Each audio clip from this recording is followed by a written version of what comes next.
Hey, you saw in this video, good, bad and ugly, new collector coins. I'm going to be going over a few new collector coins. A couple of the first coins I'm going to be showing, I don't believe are actually out, so it's going to be some coins that have been sent to me, and we'll just go over them. Let's give my thoughts and opinions on the pieces, and then we'll go over a few coins that are out, and just once again, what goes through the thought what goes through the mind when I see these coins, and whether I'll be picking them up or not, and my thoughts and reasonings for why or why not.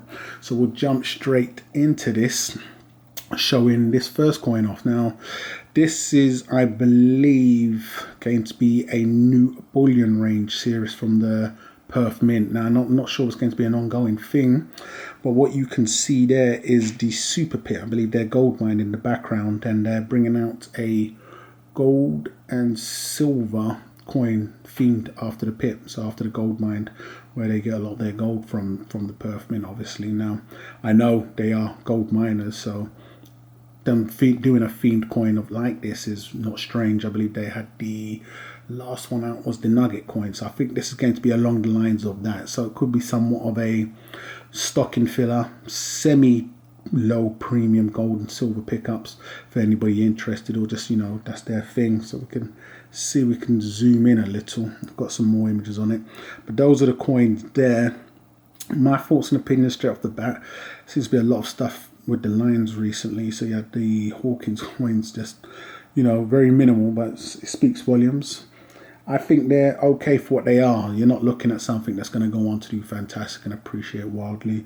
So for a cowboy collector slash flipper like myself, would I be picking these up as stocking fillers? Wouldn't mind one of each, you know, if that's your thing.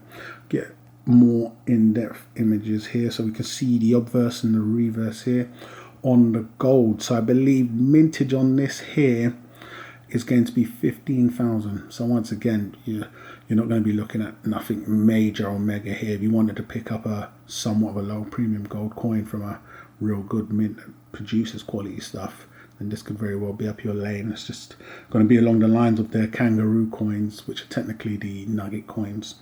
So 15k on the gold, and here's the silver. With the silver, we're going to be looking at 100,000, I believe. So take of that what you want. It's definitely not in the realms of the 50k or 25k mintages. So I'm expecting to see the numbers showing that. It may just be a one-off for this year. So whether you think it'll go on to do great things at those numbers, I have no doubt it won't. So I think the coins are good, you know, and, you know, there's nothing ugly or bad about them. So I'd say that both of them are pretty good, especially for the price range, which we don't know what it's going to be. But these are released imminent or anytime soon. I'm not sure if they're all over, plastered all over dealers. So these are these two pieces here that currently are coming out on shelves near you. You're best looking at these like the nugget coins. I don't know how well they're doing, but a lot of people like to pick up one of everything if they're able to, so I can't see no wrong in that. Wouldn't mind having one of these. The silver, yeah, I don't know. So I'm getting onto another coin here.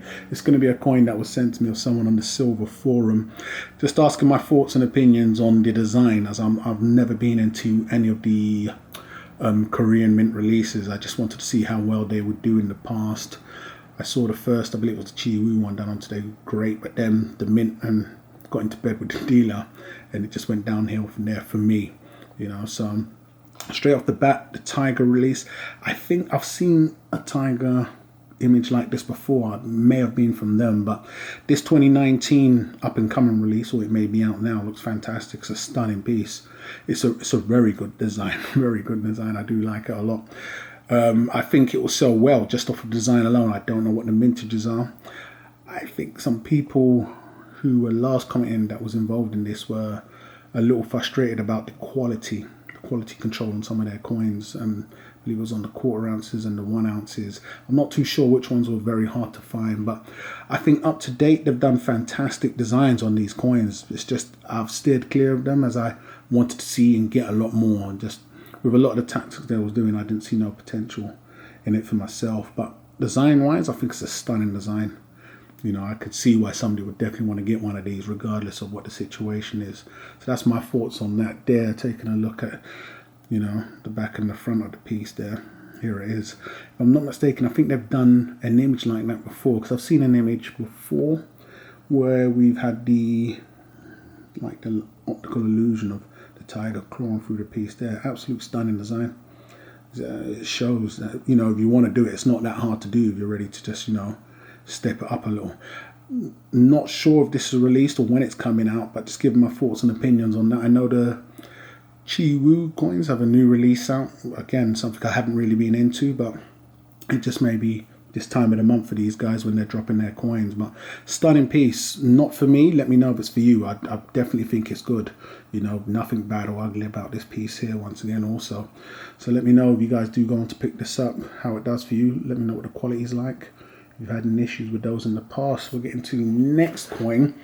And this is going to be one that's out that a lot of people have been talking about and inquiring about. And this is going to be the John Wick release. Now I spoke on a lot of these franchise pieces on my last video, my thoughts on them. It's going to be the same here. I will say straight off the bat, this looks very Lunar 1 reminiscent to me, you know, just with the outer studs on the outside. So this is going to be the gold line. This is the back side of the round that they've released, and I believe it comes in this snazzy purple packaging. We all love purple packaging. And, you know, it's a very nice piece.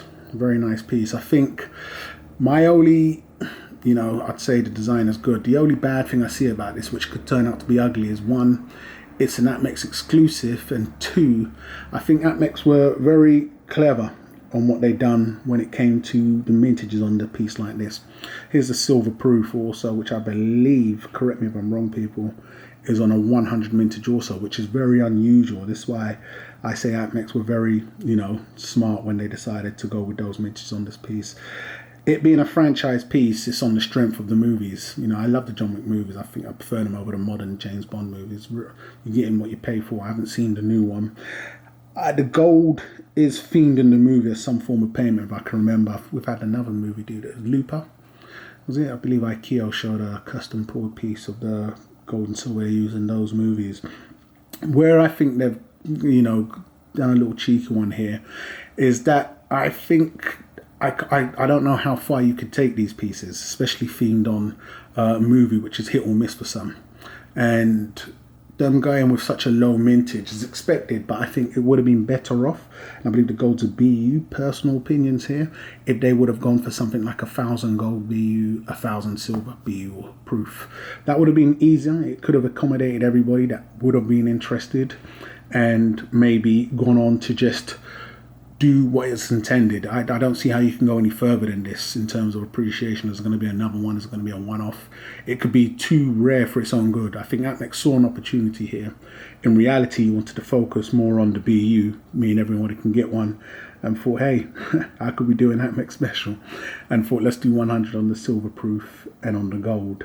And then it becomes the good old APMEX race where it's where we are now, whether you like it or not.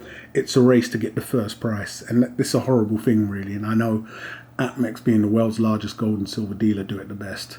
So you're going to have people disgruntled when they can't get it for the first initial price, and they're laughing all the way to the bank as usual, because once they do a price hike, they're technically playing the role of the first, you know, the first, the second, and the third buyer all in one, and it leaves a bad taste in everybody's mouth. So when you have a coin on such a low mintage like the gold 100 and they're still available, but they're at a much higher price than initial release price, it's the APMEX tap dance game you're playing there, which is a bad thing, but it's a sad thing, but there's nothing you can really do.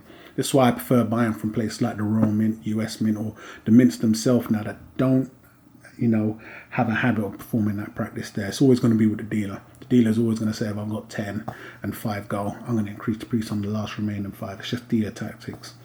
Part and parcel. There's nothing you can do. But I think on a release like this, personal opinions, once again, I can't see this going anywhere. So personally, I would have thought to accommodate the masses and keep everybody happy, it would have been better off on a larger release on just the two. You know, if this does fantastic, what's next? Quarter ounce John Wick coins and just milking it through. Do you understand? So I see the milking started straight off the bat. But please let me know if you purchased this with intentions of you know, doing big things on the long term or the short term. Personally, I would have picked this up and drop it while it's hot. But imagine you got the first price and you want to make a profit now, and Atmex have jumped up to the price that you're going to be asking for, or whatever you're asking Atmex now price, as they still have some of the extremely limited 100 available, is going to cause some conflict. And that's the problem when you're going up against the dealer. You know, if you put it up for, I don't know, $2,000, they've got theirs at $1,700, and they may hike up or hike down, considering that they still have the extremely low mintage still in stock. But it's all part and parcel. If you decide to get involved, these are just things you need to take into account. I think it's a good design. Personally, won't be picking up none of them. You know, I've already spoken my mind on franchise coins. A good franchise to go over as it's themed in their coins, but it's going to be interesting to see where they go from here. You know, they had the last couple of, what was it, Mandela Line, where that was an Atmex exclusive. I'm very, very cautious of Atmex exclusives. One, we get a horrible deal in Europe, so something to take into account. But there's not been nothing so far where I've said, oh, I wish I was a part of that. You know, so happy days. But if you was lucky enough to get them at the entry prices, you know, hats off to you. Congrats. They are doing well, so please let me know what you intend to do. Do you intend to flip?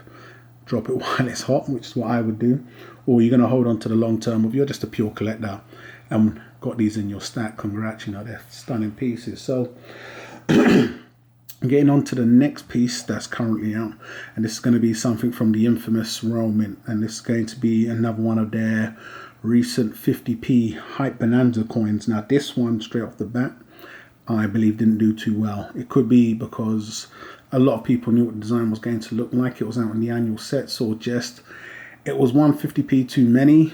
You know, this is more along the lines of what you would usually expect from them. So when you're seeing a lot of the recent ones, the Hawkins and, you know, 50p's and what's the after the Gruffalos, this is more along the lines of what they do. You'd expect something from the Royal Mint, something like Sherlock Holmes, to come out from them. It hasn't. The time of release, do you believe that both of the silvers, silver proof and pied for, are still available? I know somebody that called into the mint inquiring about the gold, and you know it could have been offered if he wanted it. So it hasn't been a hit in terms of any of their previous frenzy knock out the parks. You know, there was no queue system. They're still available.